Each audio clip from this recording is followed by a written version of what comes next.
All right, everyone. Welcome to another edition of Heavy Hands. Balance has been restored on this storied podcast. One American, one Brit.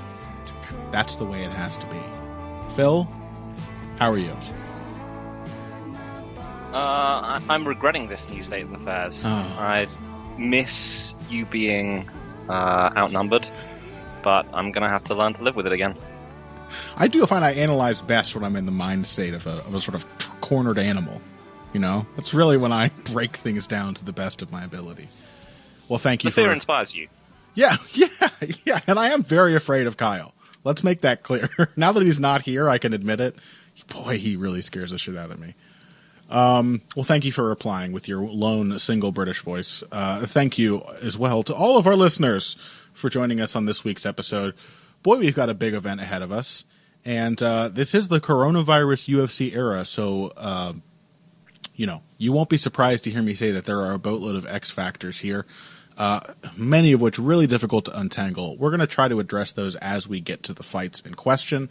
But just to let you know what we're talking about, in case you didn't figure it out already, UFC 250 is right around the corner. Sorry, UFC 251? Is that what we're up to? Yep. Okay. Yeah, I think that's it. UFC 251 is right around the corner. The main event, a title fight between Kamaru Usman and not Gilbert Burns, who is hopefully, the lone pure-hearted member of Team Evil, is hopefully recovering well after having tested positive for the Rona. Instead, the main event is now Kamaru Usman defending his belt against Jorge Masvidal, a.k.a. the fight we all actually wanted to see in the first place, only now Masvidal doesn't get a full training camp. Although hopefully, and let's be real, for them this is really what the sport is about, hopefully he got a lot closer to what he was asking for, since they needed him as a short-notice replacement. So we'll get into that, but we're also going to talk about another title fight. Alexander Volkanovski versus Max Holloway. This one makes my body feel heavy and sad to think about it. Max Holloway has had his own well-publicized and very strange training circumstances leading up to this. Again, we'll get into that when we get to it. And then we have Peter Yan versus Jose Aldo. I hate this card the more that I look at it. Phil, why did I come into this excited? I was confused. Yeah. They're all fascinating. For one reason or another. There's no denying these are fights with high stakes that mean a lot for their respective divisions, even the ones of them that shouldn't be happening, that shouldn't have this much meaning. The meaning is there in the situation, and so they are just loaded with potential consequences. They are fascinating to me. That does get me excited. But as I start to actually think about them in depth, prepare for me to start sounding very, very sad. And I imagine, by the way, any other fights we don't cover, I think we're just going to get to those three on this main episode. We are going to crank out a little bonus episode for you as well, so we can cover some more of this slightly top-heavy, but mostly stacked card. So, Phil. So, I mean, yeah, like you said, these are all interesting fights with people that we know and that we've kind of come to respect and enjoy, and on either side of every fight in those top three, there is an extremely interesting fighter to watch. Like, there's out of all six men at the top of this card, there is no one that isn't really must-watch TV. It is a bit bleak just because every one of them has a major asterisk against it. Jorge Masvidal is going to be pretty out of shape, I would guess. Max Holloway apparently did not have a camp, and Jose Aldo is kind of shot. Yeah. But I think what could turn around an event like this, because it is easy to look at it in the aggregate and see a sort of slightly depressing rundown where the people without the asterisks win every time. Yep. It might well happen that way. But what could transform this fight is any one of those turning around with a sudden, unexpected outcome. And the chances are not insignificant in any of them, really. Yeah. And that's the thing. Like, probabilistically, the chances of all three fights just being kind of predictable dummyings is actually not that high. One of these is some unexpected shit is gonna happen in at least one of these. It may not even lead to an upset, but some wild shit is bound to happen. So, yeah, I don't know. And like you said, it's like, you know how Avengers Civil War kind of sucked? Uh-huh. Oh, good. I was wondering if I was going to get you to agree to that on air. I know a lot of people like that movie. But, you know, in my opinion, it wasn't the most inspired movie in the world. They had a big battle on an empty tarmac. That was the setting they chose for their climactic battle. It was very inspiring. But if, as many people are, you were invested in those characters, you would have paid the ticket price 100 times over just to see all those characters together. Just to see them come into conflict with each other. And that's the feeling I have about this. Like, it's maybe not the movie I wanted, but I am invested in all of these characters, in all of their individual stories, so I want to see them on screen together. And honestly, yeah, as worried as I am for a couple of my faves here, I'm not, I don't just have a doom and gloom feeling about this card. I'm quite excited about it. And it has to be said, you know, I'm very sorry for what happened to Gilbert Burns. I'm very sorry that Masvidal didn't get the situation he should have gotten when the UFC should have just paid him what he asked for the first time around, or at least negotiated in something resembling good faith. But this main event is more interesting than it was last week, by a good margin. I don't think I'm alone. I'm going to disagree. Okay. Just because I don't think... I just don't think Jorge Masvidal is going to be in fight shape at all. I would rather see a fight shape Gilbert Burns than a short notice Jorge Masvidal. That's fair enough. Masvidal has, you know, when Nate Diaz showed up and beat Conor McGregor, and he was in terrible, like he had not been in a fight camp or anything, but he is like this calm, extremely experienced guy. Even has a bit of a little brother, you know, sparring partner mentality at times earlier in his career, like Masvidal himself did. That young veteran thing.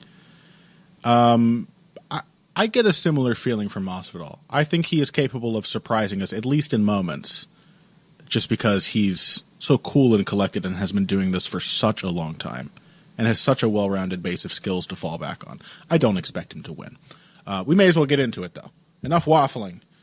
At least all of you whiners out there among the fan base, we didn't just complain, all right, for this 8-minute introduction. We had nuanced opinions about these fights, but now it's time to start breaking them down.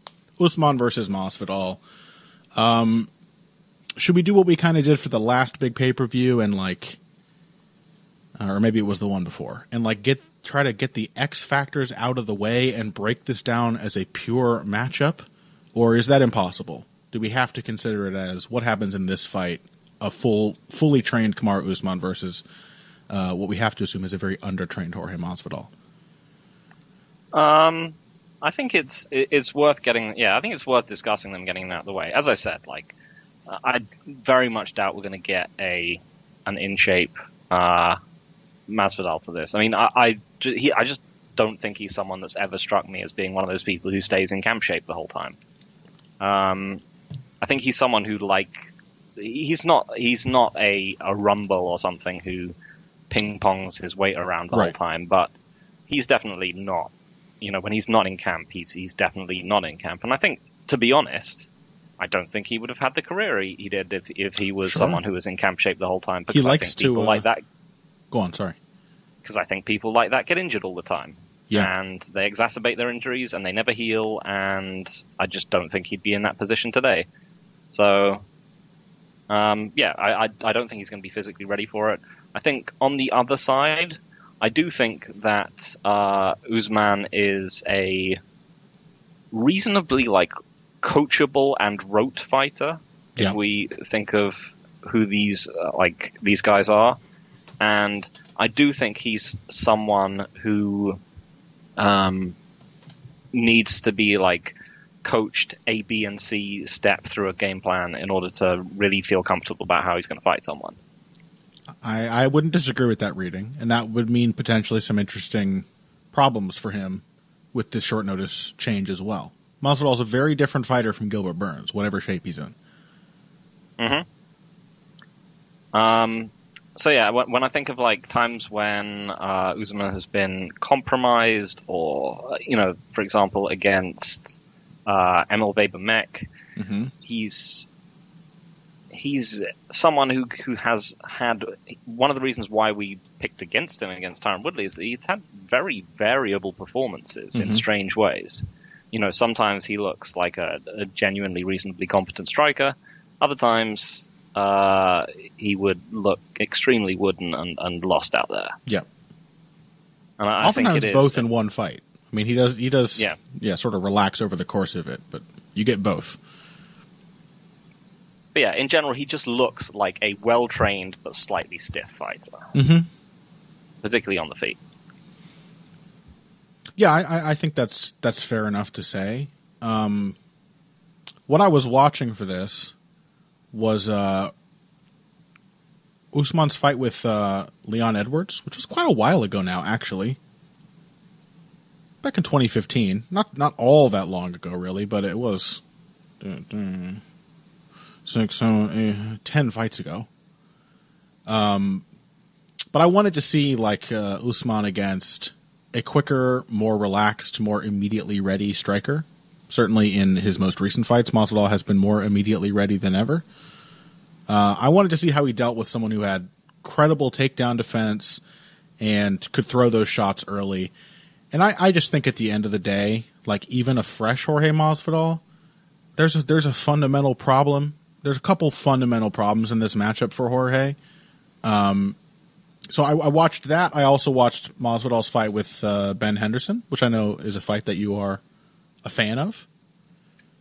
And I have to agree with you. It was a good fight. It was a lot better than I remembered, actually, in this most recent reviewing. It was quite closely contested and hit a lot of phases and was pretty fun to watch, even if there was a lot of, wall and maul from Bendo.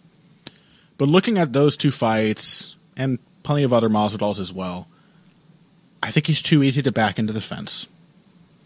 That's a problem against Usman.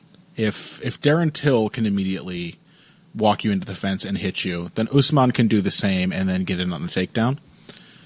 And the other thing that I saw really clearly in Usman's fight with Edwards was that no matter how incredibly impressive Edwards' takedown defense was, how impressive his clinch game was, Usman is a variable wrestler. He doesn't have to hit just one kind of shot. Like even if Masvidal were to really hit that front headlock guillotine transition he loves, like Usman doesn't need to hit that shot to take him down. He's got capabilities from the clinch as well, and I think this has at times been a problem area for Masvidal's takedown defense, is in extended tie-ups, especially when he can like sort of get locked into a particular position like he often does with that guillotine, and then people can just keep chipping away and eventually drag him down. That happening against the fence, it doesn't seem like an overall good sign for Jorge Masvidal. It puts him in a position, I probably would have felt this way already, but it really puts him in a position, in my mind, of having to knock Usman out or submit him to win this fight. And neither seems all that likely. So, I don't know. I guess this is a question worth asking. Maybe before I ask you to respond to that, we're assuming Usman's gonna wrestle this time, right? Because we were very wrong about the Covington fight. But that frequently happens when one wrestler faces another or one grappler faces another. It's a lot less common when one fighter is known as a striker for the other to throw their wrestling game to the wayside. We're assuming he's going to try to take Masvidal down, right? I would assume so, yeah. It'd be pretty dumb not to. I mean, he might honestly be able to get away with it if Masvidal's in bad shape, but there's really no reason not to try to put him on his back and really wear him out. Yeah, I mean, particularly as we mentioned, there's the physical dynamic here. Is that Masvidal is not in shape?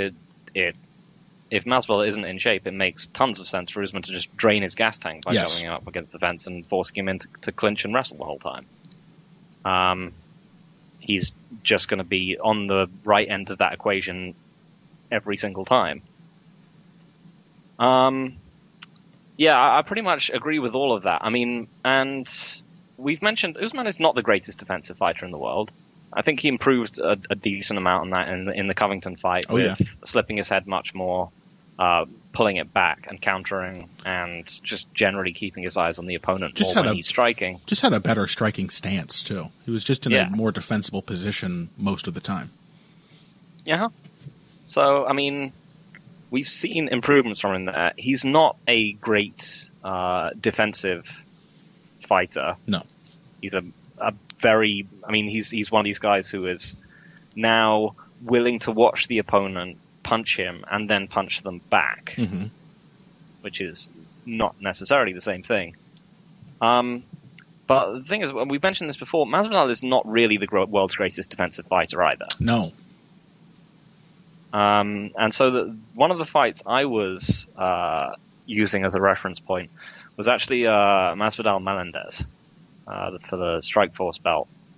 And that was one where Melendez kind of fought a similar fight to the Covington Usman one, and he really only took takedowns when they presented themselves, and or at least takedown opportunities, and still just managed to kind of pressure and jab with Masvidal, and he just threw more combinations at Masvidal until kind of Masvidal just started to back off.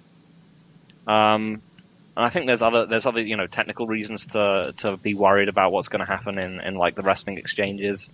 As you alluded to, Masvidal he's made his career as basically, I mean, for a long time he was basically one of the biggest lightweights around. Yeah, he was an absolutely colossal lightweight, and as such, he's got a tall man's wrestling game as well. It's that guillotine, it's the snap down, and it's the switch. He's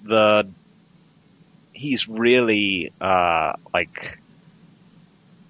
he's got a tall man's wrestling game as well as a tall man's striking game. Yeah. And we haven't seen him in lengthy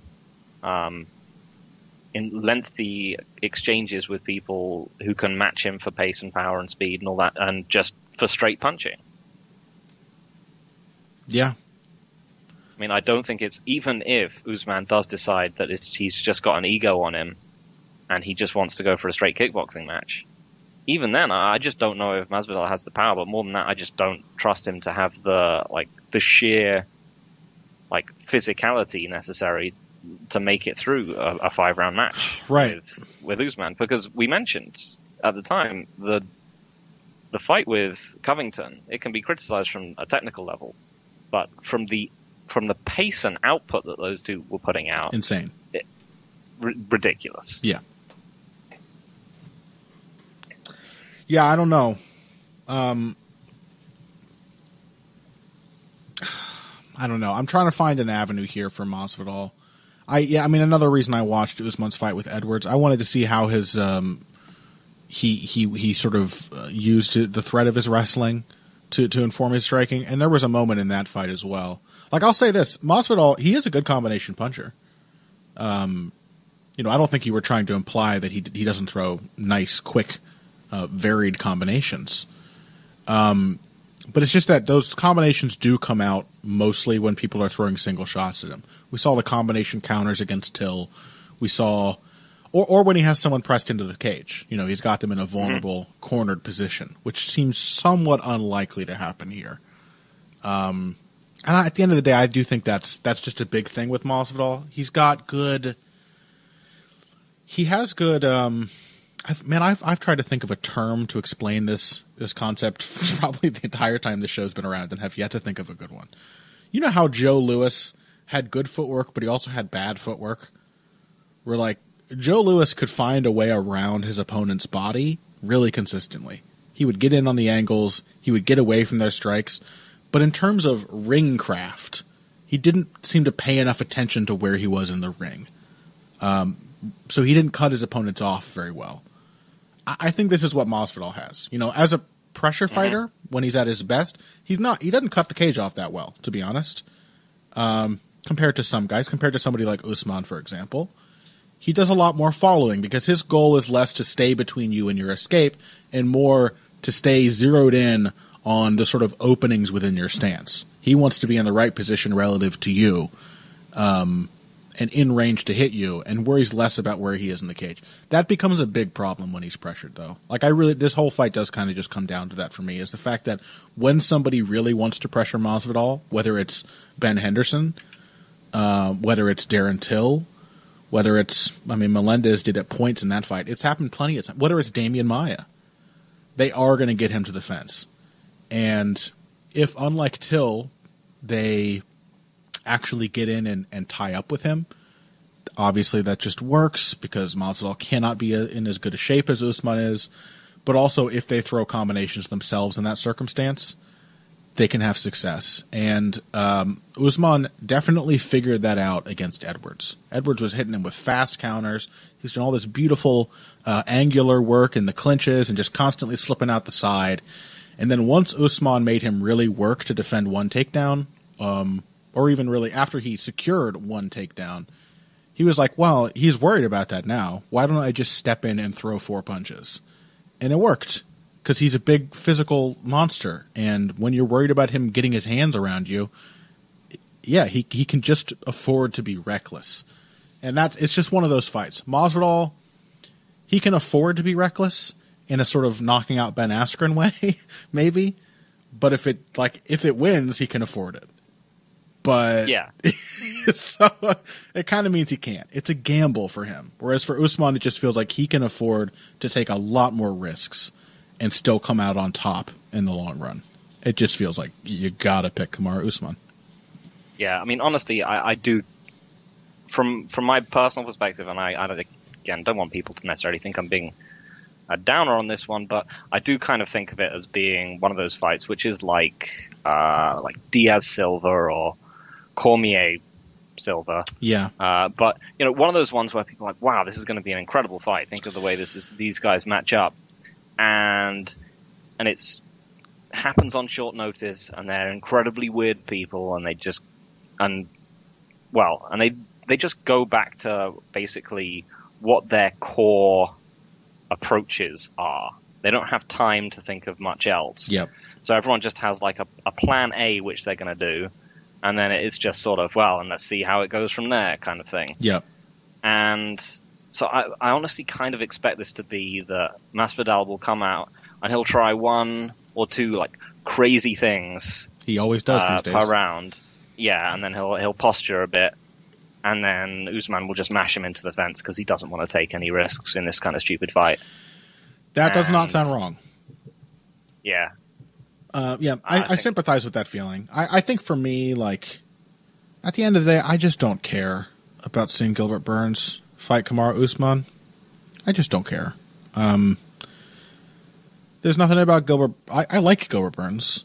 I don't get like super jazzed to see Gilbert Burns fight. And I'm not saying this is like a fair or defensible position. This is just how I feel. Whereas this is the fight I wanted to see. As personalities, there's also always that factor with things like this where the higher the odds stack, the more compelling the idea of the upset happening becomes. So like we're definitely in a situation where while what you're saying is almost certainly the most likely outcome, if Jorge Masvidal wins, that is really, really something. So that's enough to keep me very intrigued. I'm sure even if it's a relatively dull fight, that'll be enough for me to keep watching it closely for the entirety because it might happen. That often is all I need. I mean, it's the reason I was dumb enough to enjoy Wonderboy Woodley the first time around. I thought that was a good fight till I rewatched it. You sicken me. Yeah, but, I was like, what's going to happen? What's going to happen? You never know. Each round starts anew and you get a little bit of that sort of tingle of anticipation back. But yeah, I think you're probably right. Being realistic, probably Masvidal doesn't have a very good chance at all. That's why I picked Usman. And it has to be said, like, why couldn't we have just gotten this fight originally? Why did the UFC have to fuck this up? I just wanted to see Usman versus Masvidal, both with full camps. They both wanted to do it. How much does Masvidal make, really, compared to Dana White? Is it that much he was asking for? Was he asking for Conor McGregor money? It's just them, like I've said before, they want to reward compliance. Yes. I mean, that's how Usman got his title shot in the first place. Yep. Everyone who is like, they only give title shots to a certain kind of person. Like, if the UFC was genuinely about that kind of thing, they would have given Colby the shot over Usman. Because he's He's a white MAGA guy. Yep. But Usman, he took fights. He didn't complain. He showed up for Woodley Till, and he cut the weight on the night. Yep. And he everything he did said, "I'm a good company man." Yep. You know what they used to call company men back in the day, Phil? Subjects. That's what the UFC wants. They want obedient, loyal subjects.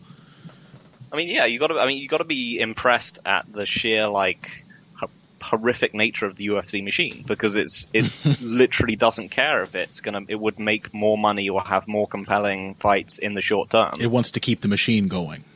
Yeah, it needs to make sure that the parts don't rebel in any tiny way whatsoever. And it needs to tell them, if you step out of line, we will get someone more compliant to replace you. Well, here we are, peeling back the veneer on this week's episode of Heavy Hands. I think that's all the time we have to discuss the main event, but this underlying sense of dread that I've now gained, I'm sure will underscore the rest of our breakdowns. After this, we're going to come back. We're going to talk about Volkanovski versus Holloway 2, Heavy Sigh. We're going to talk about Peter Yan versus Jose Aldo, Heavy Sigh, and then we'll be done after this. Hey everybody, thanks for listening to this week's Heavy Hands. If you like what you hear, please consider pledging to support the podcast on Patreon. Patreon is basically continuous crowdfunding. You sign up to contribute a certain amount per month to help us with production costs and the like, and in return you get rewards ranging from a mention on the Heavy Hands website to a question or topic of your choice being discussed on the show. We have a lot more in the works to reward you for your help, and we appreciate every contribution. No amount is too small. Just head over to patreon.com and find how you can help out, the only show dedicated to the finer points of face punching. Now let's get back to it. It is weird. It is weird. We're back. Welcome back to Heavy Hands. I was so worried for Max Holloway. I just struck up a 10-minute conversation with Phil. It was really more of a 10 minutes of me just talking about gardening, which brought me to a zen, sort of peaceful mindset. Much like the one I imagine that Max Holloway will experience when Alexander Volkanovski sleeps him in the cage on Saturday. I don't have a good feeling about this fight. You know what's really weird about this one to me, Phil? Max Holloway didn't seem to want this to happen.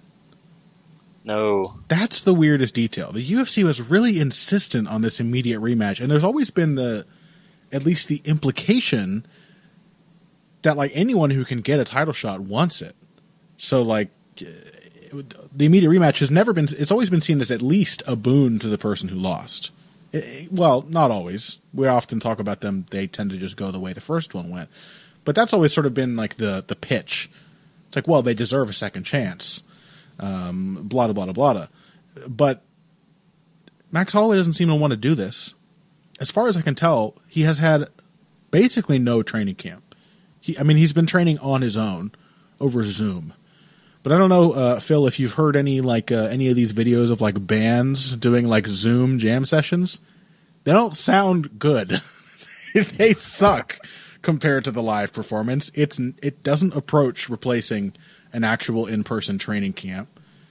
Certainly doesn't approach the kind of sparring that you really need to get prepared for a big fight like this. And apparently the guy didn't even talk to his coaches in person until last week. So I don't know why this is happening. I don't know what the point is. When I would happily watch Volkanovski fight, I don't know, Zabit, or there's any number of candidates that I would be happier to see than Max Holloway at this point. So yeah, you could put him up against pretty much any top 10 featherweight, and I'd be this fight rules. Yeah. This one feels a bit sad. Yes. Holloway did not look great in the fight with Volkanovski. Not necessarily that I'm implying that it wasn't to Volkanovski's credit that he won it, but he just couldn't get going. He's always struck me as the kind of person who would go out on his shield rather than, be stuck into a losing fight. Yep. And he was just sort of neutralized. It's that really in a way scary that I didn't moment, that pretentious moment you never want to see in a fighter's career when they become gun shy. Yeah. Yeah. And there were, we mentioned hints of this going all the way back to the Edgar fight. That we just said he doesn't look quite right at the moment. Yep. And I don't think he really has looked quite right since then. I think the Poirier fight brought out a lot of great things out of him, but I'm still not sure that that wasn't kind of the last hurrah, and a particularly kind of relevant style matchup to pull, the firefighting Max Holloway out of him. Yeah, it may have knocked some good parts out of him as well. Yeah, absolutely. It was a horrendous war, and he took horrific amounts of damage. Yep. But yeah, since then he sounded worse than Poirier did after Nurmagomedov. Yeah. As you said, there's the training situation. There's him calling Volkanovski like an Olympic point karate fighter or something. Oh no, did he? He'd said something stupid like that, which is never a good sign. He's for retreated. One of the most humble fighters in the sport. Also, just retreating to the age-old fortress of the totally insecure. It's actually this guy's fault, and he was a coward for the way that he beat me. Yeah, if he'd really fought me, that's never a good sign. Yeah, so it doesn't look good, and that it was a competitive fight, but it wasn't a fight that anyone scored for Max Holloway. No one even thought of it. And so, I mean, what happened in this fight? I mean, the thing that makes me more confident that Max isn't going to get slapped is just that it was also a bizarrely non-violent fight for a fight between these two guys, because it was a fight between two people who have tended to steamroll, who have tended to gain momentum in one way or another over the course of a fight. And instead, it was just a singular exchange in which Volkanovski probably had like a 60-40 edge that they just played out for the entirety of the fight. He's kind of undergone a similar transition to Aldo himself back in the day, where he was an all-out violence fest in every fight. It was well-structured violence, just as Jose Aldo's always was. It was intentional and smart. He didn't fight like a moron, but he was really aggressive, and that would be how he would keep people from getting into the fight is by beating them up. And in his last, I guess, 3 performances, really, we have seen him investing a lot more in just being able to shut people out of the fight with craft and not have to engage them on anything that might even come close to their terms. It's very much what Aldo did, like just before he became champion and after he was champion. He didn't become incapable of finishing people, but he became a lot more measured and a lot happier to leave just the idea of the violence he might do as the thing that kept the other person reactive and hesitant.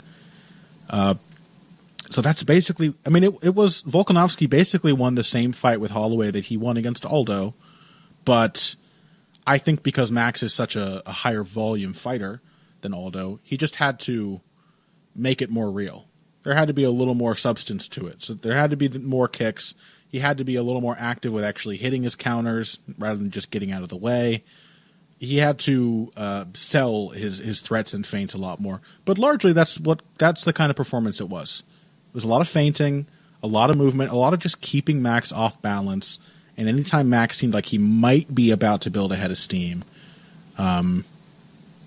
Volkanovski, honestly, he didn't even seem like he was building to anything until round 4, did he? He was pretty much completely shut out until the last 2 rounds of that fight.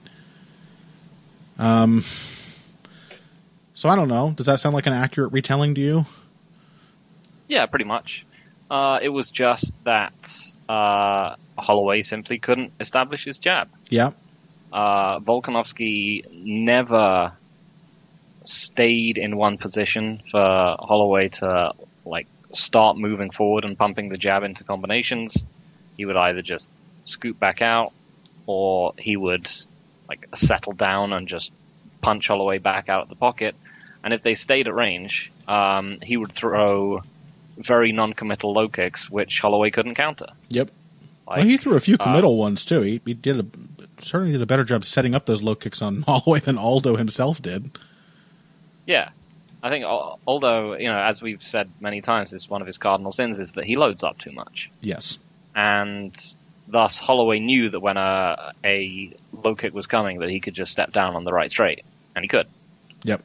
But with Volkanovski, like 80%, maybe more of his low kicks were just tapping. Yep.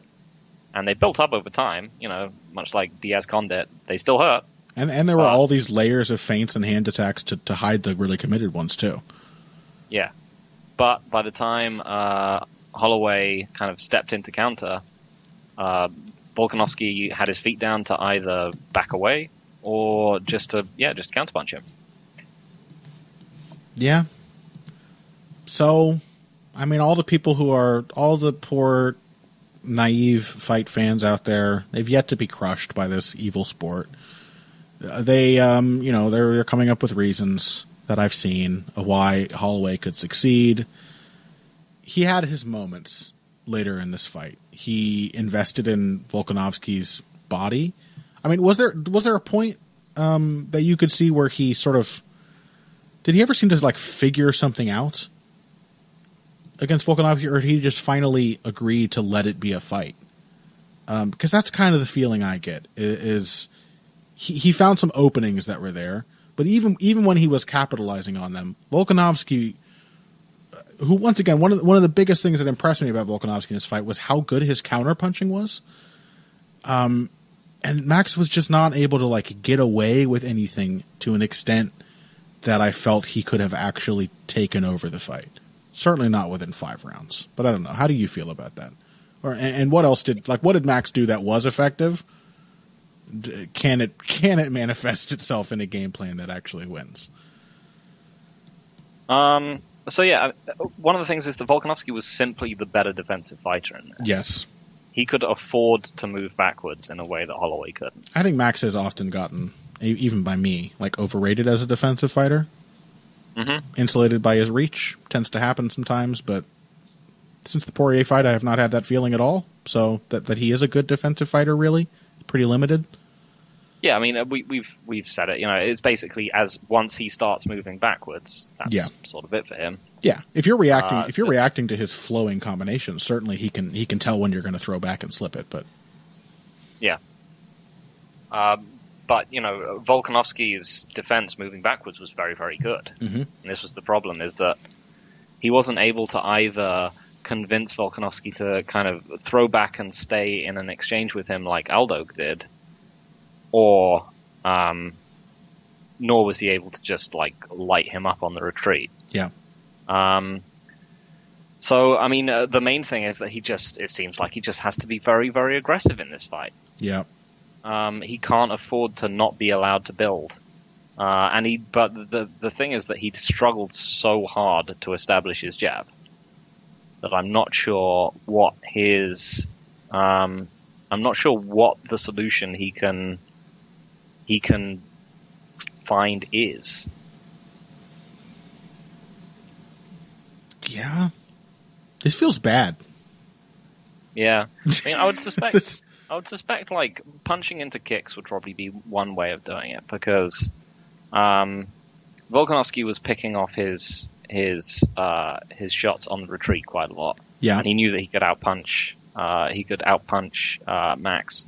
Max has always been a pretty hard body kicker. Mm-hmm. Maybe you want to throw 1-2 body kick.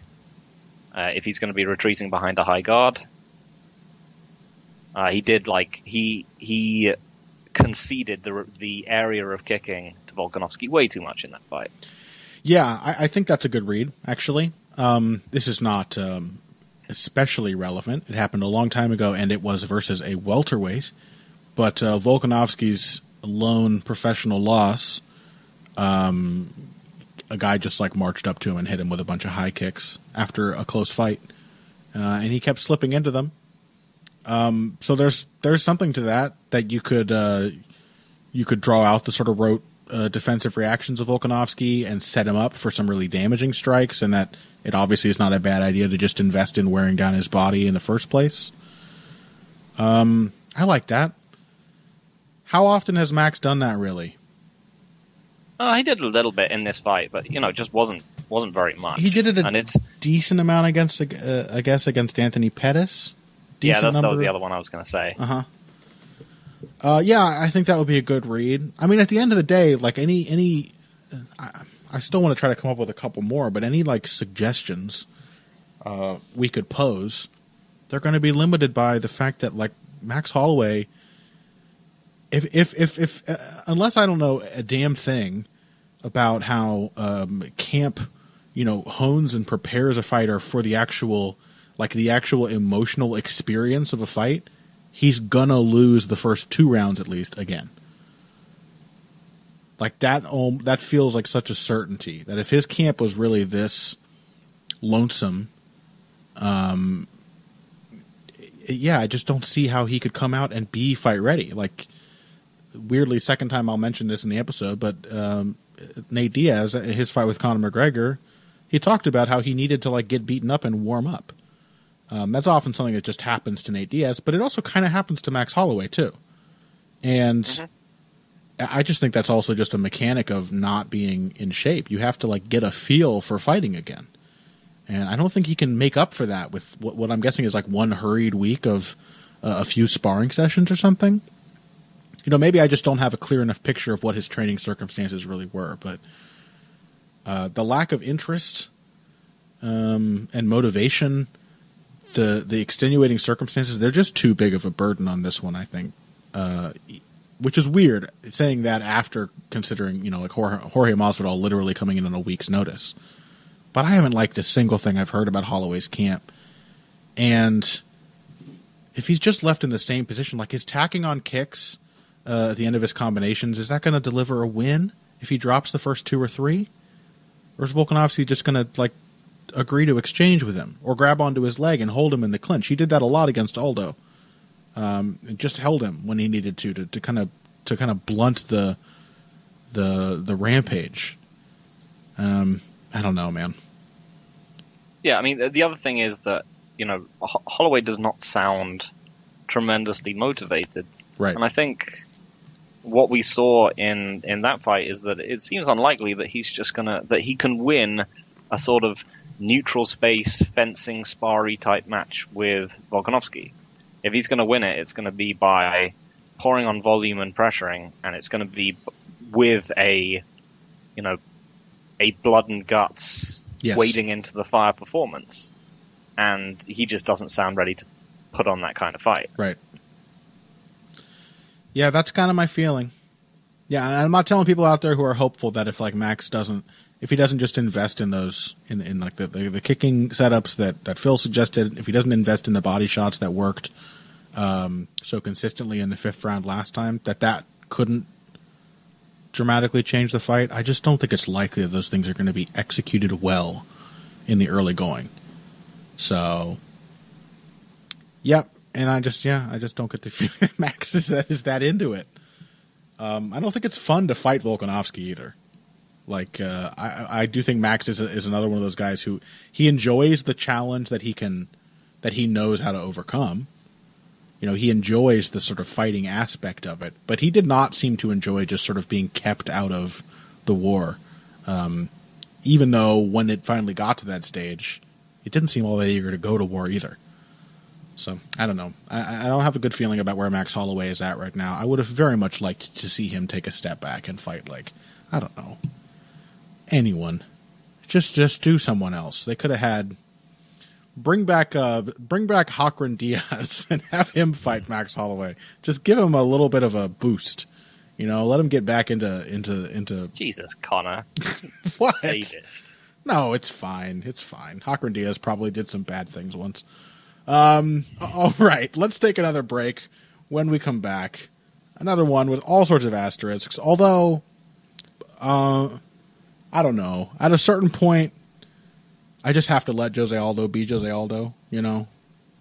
Like, I don't want to go full McKenzie here, but I am sort of coming around to the feeling that, like, Beg your pardon. that it's okay for, like, aging fighters who insist on having stupid fights against increasingly difficult top flight competition to just do it. So, yes, Peter Yan versus Jose Aldo after this. Financial support is fantastic, but there are other, even easier ways to support Heavy Hands. Perhaps the best is by spreading the word. We know our fan base. You're all cool, popular people with serious social media presences. You're tastemakers and trendsetters. Okay, there are one or two of you that don't fit that description. You know who you are, but no matter what, you can always help us out by telling folks about the show. And you can also give us a positive rating and review on iTunes and Stitcher, things like that. We rely on word of mouth and positive feedback to grow and improve, so thank you very much for your time and your help. Now, back to the show. Yeah, let's go for it. Okay, welcome back to Heavy Hands.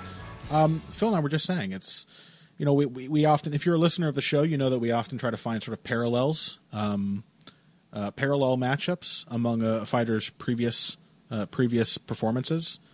And I got to tell you, if we're looking for one to compare Jose Aldo to, if we're looking for a fight of Peter Yan's that seems to compare to this matchup with Aldo, it is one that just recently Phil and I said, I think both of us, that we would pick the guy who lost to Peter Yan if they rematched. Or at least both of us certainly felt that it was a fight that if one tiny moment was different, he would have won the first time around. And that is Peter Yan versus Jimmy Rivera, a defensively sound counter-puncher who throws in combination and hits the body, who I think at this point it's safe to say the counter-punchers are the fighters that have given Yan the most trouble so far.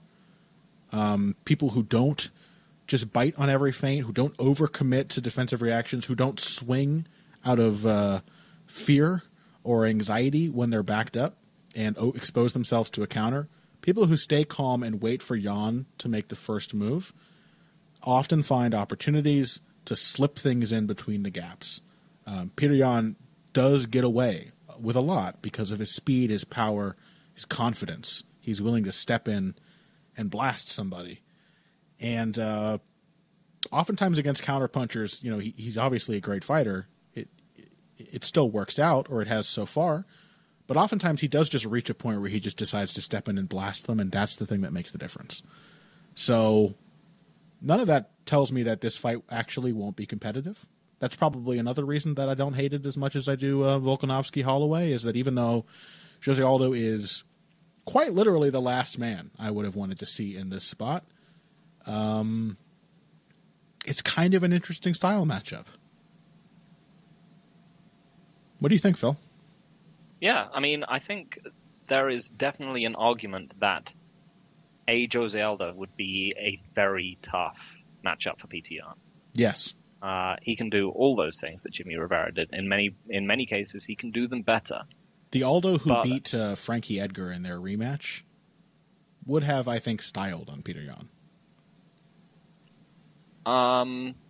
Go on. Yes, I think this is probably. I think he probably would have won. I think, you know, we've often mentioned with older fighters the tendency to want to like synthesize them together into a greatest hits compilation of their best selves. A greatest hits compilation of Aldo would have styled on Peter Yan. all that plus the low kicks. Goodness me. Yeah, exactly. Because that was the other big ingredient of Rivera Yan, right? Is that Yan stepped in heavy on the front leg, you know, not hugely dissimilar to Volkanovski-Holloway, and Rivera would either step outside and outside low kick him as he was circling off the cage, or he would just punt it out on the inside. Yep. And it meant that Yan could not build off his jab, much like Holloway couldn't. And so if Aldo is going to and is able to commit to low kicks, then that seems like it's a perfectly viable strategy. Just circle, kick the leg, counterpunch, and don't let Yan establish his jab. all of that seems. Oh my God! Sorry, I was just watching the first round of this fight. I forgot how insanely ugly the combination that Jan drops Rivera is in the first. Oh my God! That's the thing, though, man. When it's going badly, Peter Yan just sells out, and it works. Yep. You were saying, sorry. I believe you were relieving me while also making me sad by walking up to the realization that a low kicking Aldo is decidedly unlikely to appear in this fight. Yeah, exactly. So who did we see Aldo as against Moraes? We saw him as mostly a plodding, stalking power puncher. Yes. He threw one low kick and Moraes countered it with the right hand, and that was enough. Mm-hmm. As it has been, as has been the story for like the last 5 years of Aldo's career. Even when he does think of the low kick, it gets countered, and he's like, "No, it's not worth it." Somehow, it's the tension thing, it's the stiffness thing, it's that coiled spring nature of his that he's never just figured out. Because they're in that Moraes fight, there were moments where he was throwing combinations. It's like, okay, just put a low kick on the end. You used to do that all the time. But you're like, this guy is literally just running away at this point. Yeah. Now is when it's safe. He can't counter you. But somehow Aldo, even though, like, not since the Lamas fight, basically, has he thrown good Dutch-style combos. I know. So if he can't do the low kicks, how does that change the Jan Rivera dynamic? Or how is Aldo different in other ways? I mean, I think there's a few problems, with bantamweight Jose Aldo. He's too slow. Yep. He looked plodding and ugly against Moraes. Yes. Do I trust him in extended combinations anymore? Not really. What was the other thing? Oh yeah, a big part of Rivera's performance against Jan was that he was able to compete or win in the clinch. I'm not sure if I trust Jose Aldo to do that, because he's going to be presumably bigger and perhaps stronger than Jan, but he is also he's just never been an aggressive clinch fighter. Never, unless he's got someone hurt and he's starting to light them up. He does not aggressively clinch fight in neutral situations. We mentioned this many times. He will stiff arm, push out, reset. Yeah. And I just don't think that's a viable proposition against Jan, because it'll just put him behind on attritional offense. How weird is it to be spelling out the various ways in which Jose Aldo falls short of the mark set by Jimmy Rivera? That's a weird feeling. It's weird. He's supposed to be the elite version, of that kind of fighter.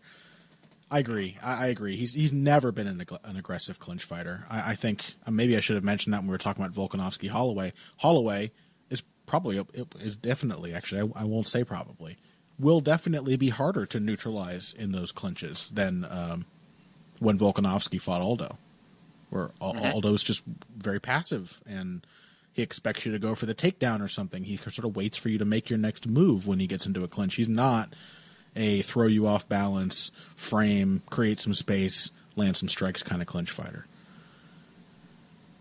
One thing, did you have something else? No, you go for it. Well, one thing I was thinking too, this, some people didn't like how down on Aldo I was after the Moraes fight. And I just rewatched it, of course. It is a close fight. I think Aldo sort of found a way to make what he could do work. It was just really jarring, I think, especially the speed thing. Like, I don't just think that Marlon Moraes is faster than Jose Aldo. He is. I also think that Jose Aldo made himself slower by doing the cut. I guess it's hard to say in concrete terms. It may just be the comparison. Jan is certainly very quick with his strikes, so I expect that difference to show up again. But what was really concerning to me, more than the walking into strikes, more than the plodding forward and just looking like a crude slugger, I mean, not that crude, but a slugger, was that takedown that Marlon Moraes hit. Oh, when he got lat dropped. Yeah, that's not something I'm used to seeing happen to Jose Aldo. So there was that. He got lateral dropped. Like, I'm not used to seeing... I've seen Aldo taken down. When has he ever gotten taken down cleanly? Like, just dropped on his ass and then held there. That is really disconcerting to me. Aldo's supposed to have this a spring in each hip that just bounces him off the floor. He's supposed to be on that whizzer, turning over and popping up the moment you off-balance him, often so quickly that you don't actually get him down. He'll land on a knee, and then he'll be up and out. So that didn't happen.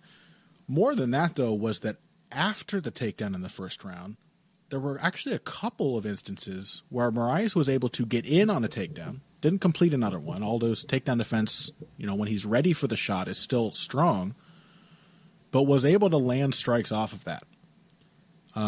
He was able to make the Frankie Edgar game actually work against Jose Aldo with, I'm assuming, basically just the benefit of being a smaller and faster person, closer to their prime than Edgar was when either of the time that he fought Aldo. And that's another layer, I think, that Jan might be able to make work. I mean, he made it work against Rivera, too. He threatened a couple of takedowns. It's something he does quite well, is he'll get in on a single leg or something and then come up with a couple of quick strikes. This looks to me like a matchup where Aldo has a lot of really impressive moments early, actually. Like, is really in the fight and is kind of probably shutting Jan out in the first maybe round, maybe two, scaring him off with counters, making Jan very tentative. And then one of two things happens, or both of these things happen. Jan reaches a point where, like against Uriah Faber, who also had him reticent with the counters, like against Jimmy Rivera, he just reaches a point where he sells out. He leaps in and throws a big hard shot, and it lands clean, and then he builds on that so much more effectively than Marlon Moraes usually does. Or Jan tries to get creative, and Aldo just no longer has the speed to actually stay on top. Like, it's that old issue of Aldo's that was always there under the surface, the idea that you could overload the computer. You could overload this very tense, eternally sort of prepared defensive fighter with just too many suggestions of what he might have to be called on to defend against. And I think Jan can do that really well, actually, especially as the fight goes on. And there's one more thing that I'll say. You mentioned already, I just want to basically put a point on this. You mentioned Aldo not being able to take away the jab of Jan. But one thing we really saw, the speed advantage of a bantamweight against a cutting Jose Aldo in the Moraes fight, was a lot of jabs landed. I think in and of itself, that will be a very effective weapon for Jan against Aldo that he's not going to effectively counter. But more than that, when Jan starts landing his jab, the fight starts to change. It's not like Moraes where he's keeping you at bay and staying in the fight using his jab. Jan is creating the fight he wants with his jab. So, it sounds like basically I'm agreeing with all of the fight site guys, those cruel little teenage bullies who were making jokes in the comments about them sending each other DMs during the fight, like, hey, why aren't you watching? Aldo's doing really well. Second DM. Okay, it's starting to get pretty good. You should be watching. The third DM. Never mind. It's all going to be fine for Aldo until it isn't, I think. That's my general read. Yeah, I mean, as Kyle said last week, Aldo doesn't look like a 5-round fighter anymore. Mm-hmm. I will say that was one of the weird positives to take away from the Moraes fight, is that his cardio really held up. Although, you say that, there's a big drop-off in volume between rounds 2 and 3. I think he won the second round. He got staggered immediately in the first one and came back and got some damage on. I think he probably lost the first. I think he won the second. But despite Joe Rogan going on during the broadcast about how Moraes needs to quote unquote do something to not lose the decision, in what was a very close fight where Moraes had plenty of his own moments, I think again watching it, I thought Moraes won the third round. And so, yeah, I think Aldo sort of gave the impression of having good stamina, of having it be surprisingly good by consistently walking forward for 3 rounds.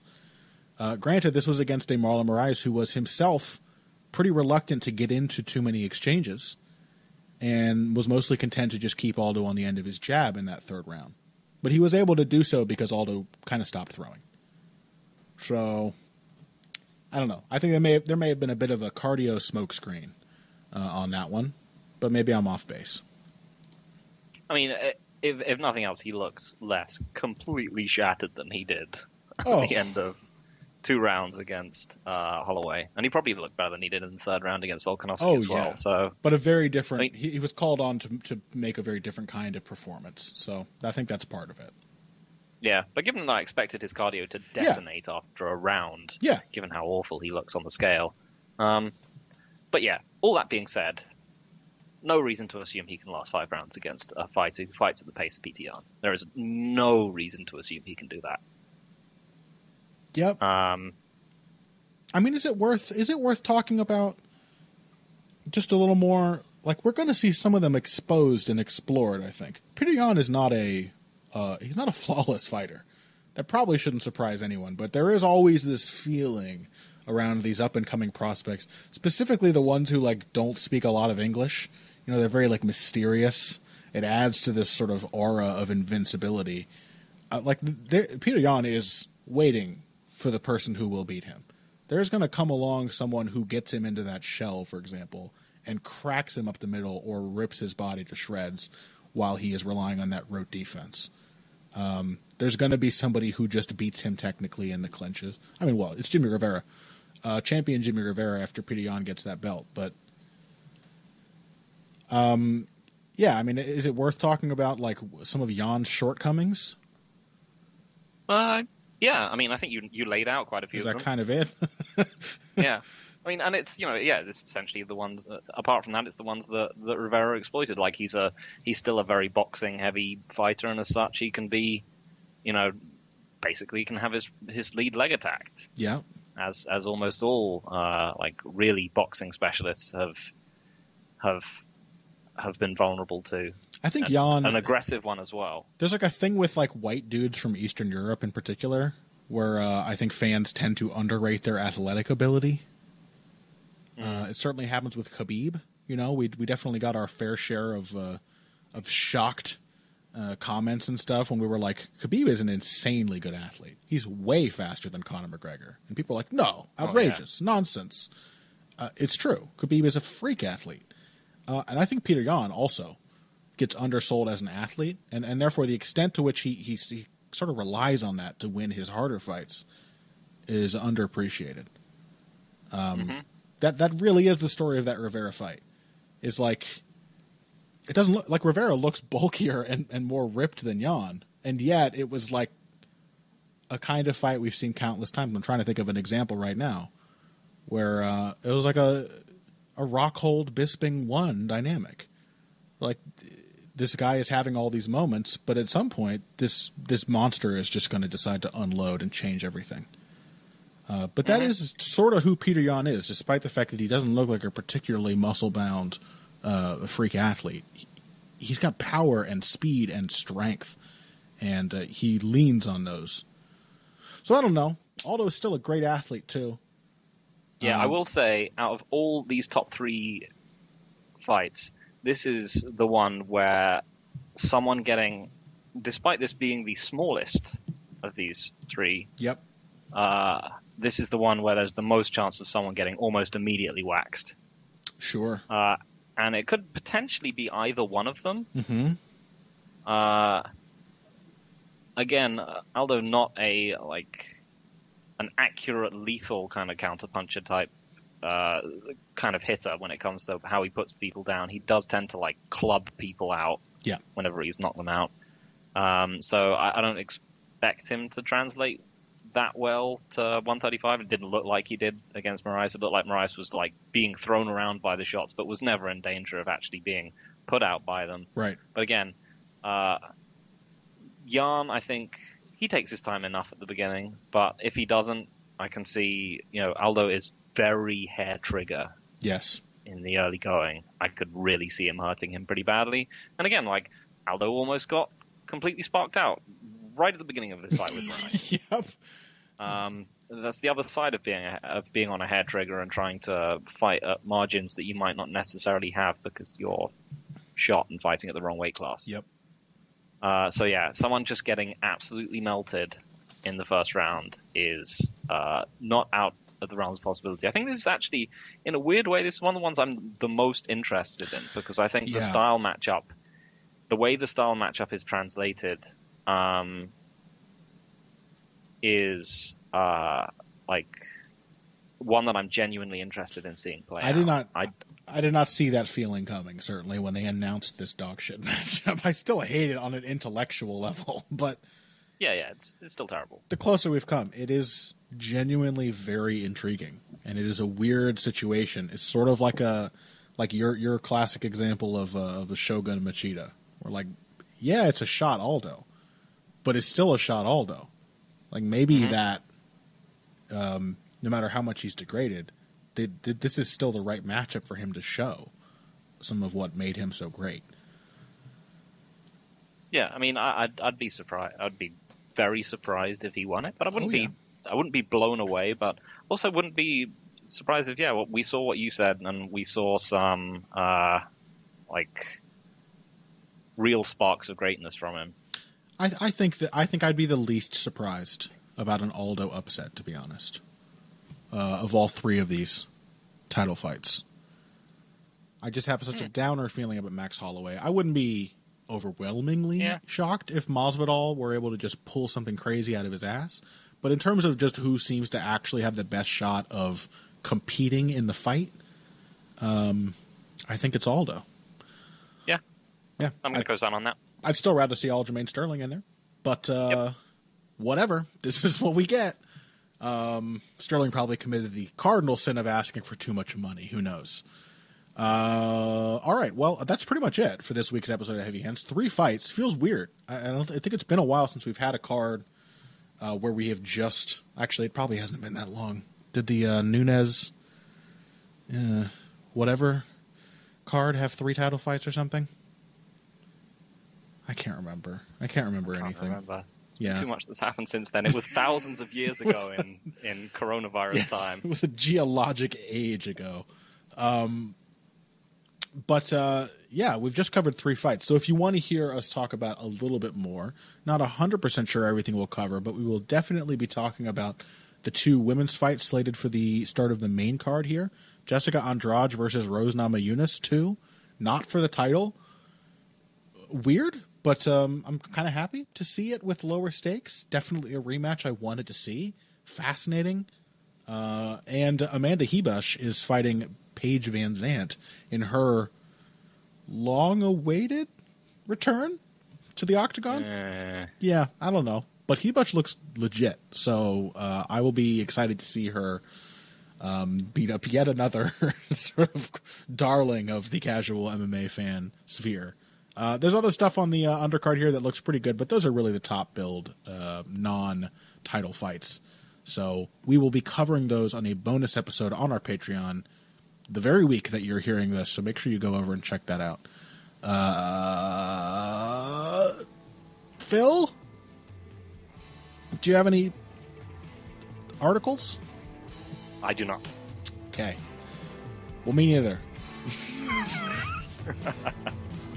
I'm going to try to work on something, but listeners of the show know what to expect out of me, which is not much. Thank you all so much once again for listening. I am weirdly excited for this event, even though we just laid out so many reasons why maybe we shouldn't be. I'm still so intrigued. So I'm looking forward to this one. I hope you guys are as well. Hopefully you have an even less conflicted time and you're just able to let go and enjoy these fights. And while you're preparing to do that, if you want to complain perhaps about some of the outrageous opinions we've stated on today's episode, you should go to social media to do that. You can find both Phil and I on Twitter at Evil Greg Jackson. That is Mr. McKenzie over there. And you can find me at Boxing Bush, BUSCH. And until next week, you came here today for the finer points of face punching, you know you came to the right place. This has been Heavy Hands.